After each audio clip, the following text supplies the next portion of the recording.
আজই ডাউনলোড করুন আর এনজয় করুন আপনার পছন্দের শো। পাড়ার লোকজনের কথা না আমি আর সহ্য করতে পারছি না অপু। খুব তাড়াতাড়ি তোর বিয়ের ব্যবস্থা করতে হবে আমাকে। আমি আর্য স্যারের সাথে তোর বিয়ের ব্যাপারে কথা বলতে যাচ্ছি। আমি নিজে ভয় পাচ্ছি তাই কথাগুলো বলছি। আমি তোকে ভয় দেখাচ্ছি না। গোড়ায় ফল ইন লাভ, আমি ভালোবেসে ফেলেছি। এখানে তুই ভয় পাচ্ছিস তো? তুই বল তো, ভালোবাসা কি অন্যায়? আমি তো বলিনি ভালোবাসা অন্যায়, তবে ভুল মানুষকে ভালোবাসাটা অন্যায়। মানে অপূর্ণা আমার থেকে বয়সে ছোট, এটাই ওর অন্যায়, এটাই ভুল।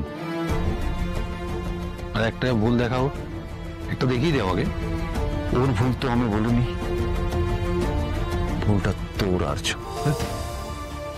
অপূর্ণা একটা বাচ্চা মেয়ে, ওর চোখে তুই একটা হিরো।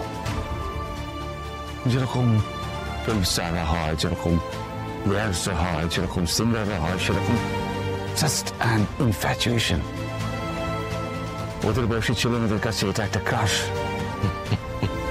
তুই অপর্ণাকে এতটুকু চিনিস নি। অপর্ণা আর 5টা মেয়ের মতো নয় কিঙ্কর। ইয়েস আর্য সিংহ রয়, অপর্ণার 5টা মেয়ের মতোই সাধারণ, কিন্তু তোর চোখে সে অসাধারণ, কারণ তুই ওকে আলাদা চোখে দেখি চোখে ভালোবেসে ফেলেছিস। আর সেটাই তুই জন্ম জন্মান্তরের ভালোবাসা ভেবে ওকে আরো বেশি জড়িয়ে নিচ্ছিস। Love is blind brother. Kinkar, তুই তো ভুলে যাচ্ছিস ভালোবাসায় অন্ধ হয়ে যাওয়ার বয়সটা আমি পেরিয়ে এসেছি। অপর্ণা কোনোদিনই আর্য সিংহ রায়কে অতিক্রম করতে পারবে না, কিন্তু তুই। আমি এই নিয়ে আর কোনো কথা বলতে চাইছি না, লিভ ইট। আর্য, অপর্ণা না তোর এই গাছটার সদ্য ফোটা ফুলটার মতো, যে গাছটার ইতিহাস জানে না, কিন্তু তোর অতীত তোর পিছন ছাড়বে না।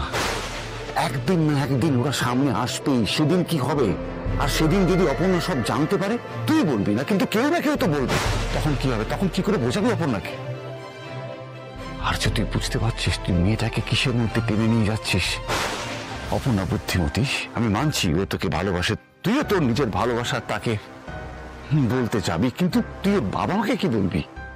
গিয়ে বলবি তুই ওদের জামাই হতে চাস? Please shut your mouth, please please please Kinkar. Yes, I can shut my mouth, but এগুলো তো তোর ভাবা উচিত ছিল আর্য। আজকে ওর বাবা মা কি ভাববে বলতো? ভাববে যে ওদের মেয়ের অফিসের বস ওদের মেয়ের দিকে কোন নজর দিচ্ছে। কেন এরকম ভাববে? ওরা অভাবী, লোভী নয়। যদি তাই হতো তোকে অনেকভাবে এক্সপ্লয়েট করতে পারতো, কিন্তু সেটা করেনি। না অপর্ণা করেছে, না ওর বাবা মা। তাই বলছি আর্য, তুই অপর্ণাকে রেহাই দে, ওই মেয়েটাকে মুক্ত কর ওদেরকে, প্লিজ। আমি জানি তুই অনেকদিন পরে ওকে এতটা ভালোবেসেছিস। অপর্ণাকে ছেড়ে দিতে তোর খুব কষ্ট হলো, কিন্তু চেষ্টা কর, দেখবি কদিন পরে তুই ঠিক ভুলে যাবি। অপর্ণার ভালো হবে তাতে। তুই যদি সত্যি অপর্ণার ভালো চাস, ওকে ছেড়ে দে আর্য। আর্য শোনা, অপর্ণাকে ছেড়ে দে। অপর্ণা খুব ভালো থাকবে। ও নিজের বয়সী কোনো ছেলেকে বিয়ে করুক, যার অ্যাটলিস্ট তোর মতো কোনো পাস নেই। একদিন আসবে যেদিন তুই বুঝতে পারবি যে আজ তুই যা ভাবছিস সেটা ভুল। দেখবি অপর্ণা আস্তে আস্তে নিজেকে তোর থেকে সরিয়ে নেবে। তুই শুধু দেখ যাতে তুই নিজে বাঁচ আর্য, আর ওদের বাঁচতে দে।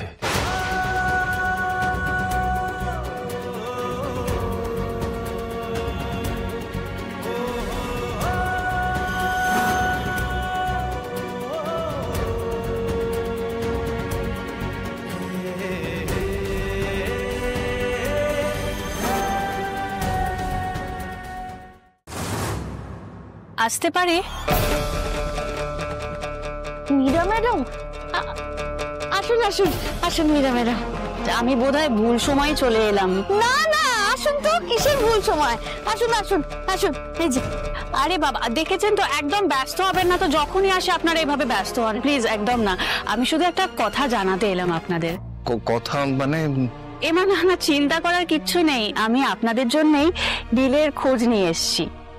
নীল হচ্ছে আর্যর ছোট ভাই, তার যে স্ত্রী মানসী তার কলেজের জুনিয়র। এই যে ছবিটা এনেছি, যান আর্যর কাছে আজকেই যান, গিয়ে বলুন অপর্ণার জন্য পাত্র ঠিক করে ফেলেছেন। আজকেই যান, গিয়ে বলুন, কারণ আর্য কখন কোন কাজে বিদেশে চলে যায় কোনো তো ঠিক নেই।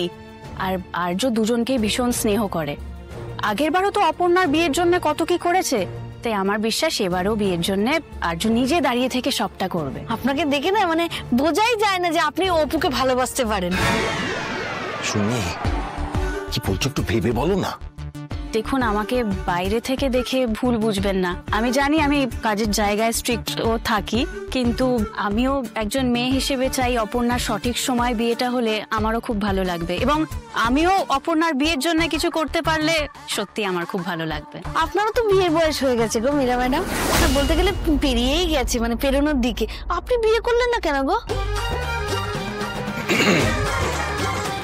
না না, ওরম ভাবে বলিনি, বিয়ে করে কি হবে, বিয়ে করে কোনো লাভ নেই, অপুর বিয়েটা তো দিতেই হবে। বিয়ে আমি করব, আমার পাত্রও ঠিক আছে, সঠিক সময় মতন বিয়েটা করব।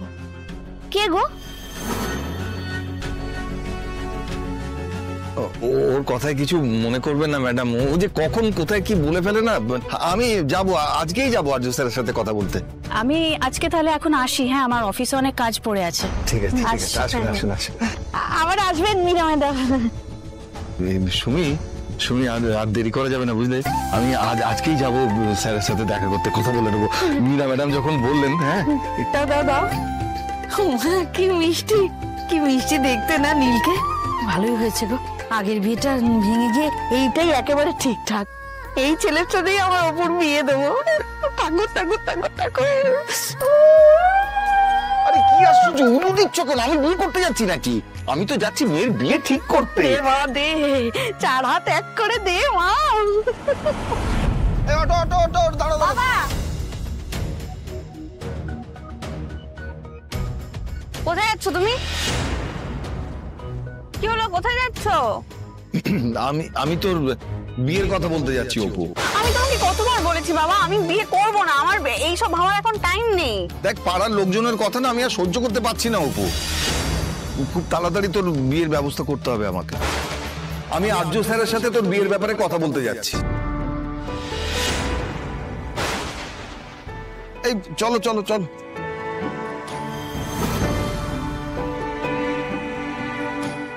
সত্যি আমার স্বপ্ন কি সত্যি হতে চলেছে তাহলে?